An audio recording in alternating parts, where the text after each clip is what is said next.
One sec. Chào các bạn, chào mừng các bạn quay trở lại với kênh Tiếng Anh Online, kênh tiếng Anh dành cho người mới bắt đầu. Mình là GIểNG, giáo viên tại IELTS Workshop. Hôm nay mình ở đây để thực hiện một challenge đến từ phòng marketing. Challenge này thì ở trong chiếc cốc này sẽ có những câu hỏi là kể về top 3. They will be asking about my top 3.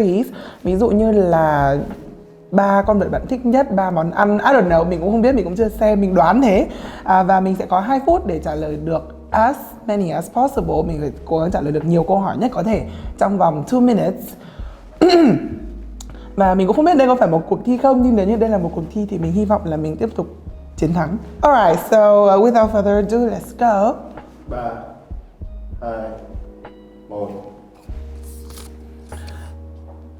Kể đến 3 món ăn bạn ăn gần đây nhất. I was eating hot pot for dinner yesterday, and for lunch I ate tteokbokki, and for breakfast it wasn't actually eating, but I was drinking coffee. Okay. Kể tên 3 màu mà bạn có trong tủ đồ. It's very very easy. White, black and gray. I love gray. Okay, 3 từ tiếng Anh mà bạn hay dùng nhất. Love, absolutely and literally. Okay, kể tên 3 việc mà bạn vừa làm xong. Okay, I just introduced myself. I've just answered some questions and I've just been on the road. Okay. Kể tên 3 địa điểm mà bạn đi gần đây. So I was visiting the IELTS Workshop recently. Right now I am at 55A 55A Võ Văn Dũng, which is another branch of the IELTS Workshop, and I was at my home this morning. Oh my gosh! Kể tên 3 món đồ uống gần đây. So I had milk tea, a little bit of wine and water for every morning. Kể tên 3 thầy cô giáo ở TIW mà bạn ấn tượng nhất. Mr. Đặng Trần Tùng, Mr. Lương Thu Thủy for her British accent, and Miss Lương Thu Thủy, I'm so sorry chị Thủy, and Mr. Duy Long for his sassiness. Okay. Tên 3 người yêu cũ gần nhất. Let's just keep this a secret. Okay. Kể tên 3 thứ trong túi bạn ngay lúc này. So I have a laptop. I have some pens, some markers and lipstick. Ba bé bạn nghe gần đây. 1. And that's it. Xin chào mọi người. Bây giờ là đến lượt của mình. Mình sẽ quẩy luôn thôi, không phải nói nhiều. Let's go. Kể tên 3 món ăn mà bạn ăn gần đây nhất. 3 foods I've just eaten recently. Let's say I had ramen yesterday. I had I had a protein shake, and then 3 món ăn. Let's say I drank a lot of water. So that's 3. 3 từ tiếng Anh mà bạn hay dùng nhất. 3 English words that I use all the time. Let's say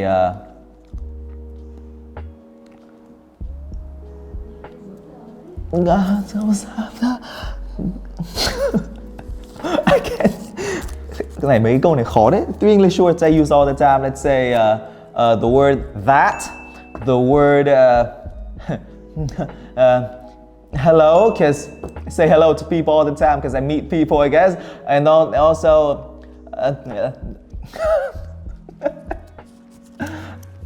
I say bye because Kể tên 3 màu mà bạn có trong tủ đồ. 3 colors that you have in your wardrobe. I'd say obviously white. There's also a bunch of yellows, and then there's also some gray. Kể tên 3 việc mà bạn vừa làm xong. Nếu mà bạn, like, if you really think about it, it's kind of a weird question, but I'm gonna answer it anyway. Mình wake up này, brush my teeth and just went to work. Kể tên 3 thầy cô giáo ở TIW mà bạn ấn tượng nhất. 3 teachers at TIW that you are most impressed with. I'd say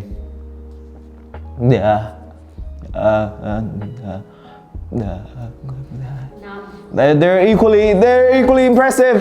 And I can't answer it. Kể tên 3 địa điểm mà bạn đi gần đây. I went to work again. I went to 3, 2, 1. Bắt đầu. Ủa là bắt đầu thử thách hả? Oh, okay. Alright.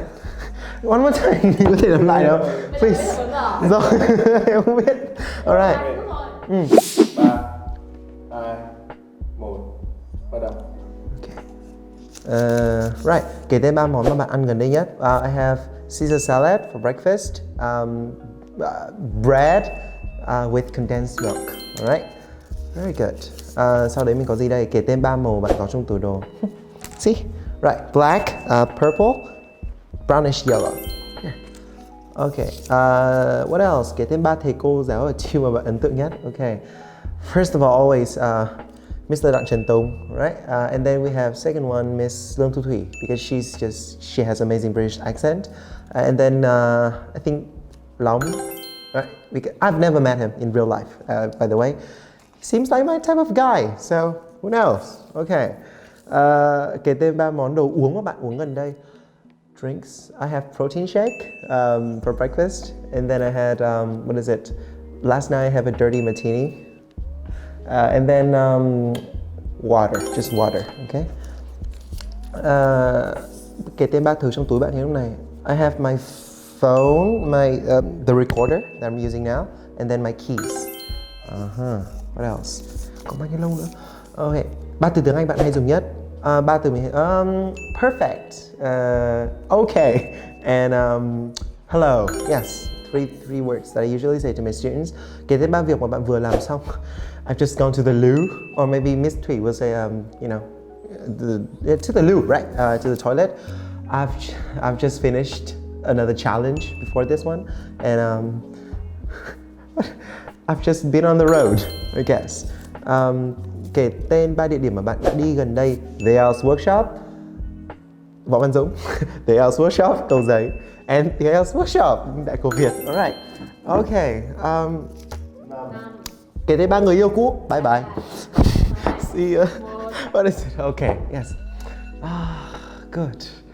Right. I think we have a tie. Yes.